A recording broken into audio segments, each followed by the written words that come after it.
Grabe ang init sa labas. Lumabas muna ako dahil bibili ako ng gamot ni mother. Naubusan na kasi siya ng gamot. Ito, nag-aantay ako ng masasakyan. Bira kasing namamasada sa taas ng gasolina at diesel.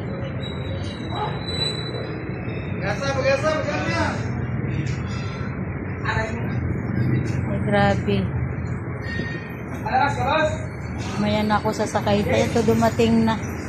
Kailang pupunuin pa bago umalis. Dito muna ako magantay sa labas habang nagpupuno. Ang liinit kasi sa loob ng sasakyan.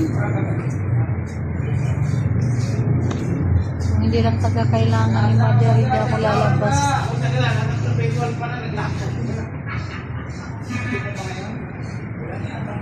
Hanggang dito na lang guys. Thank you for watching guys. Bye.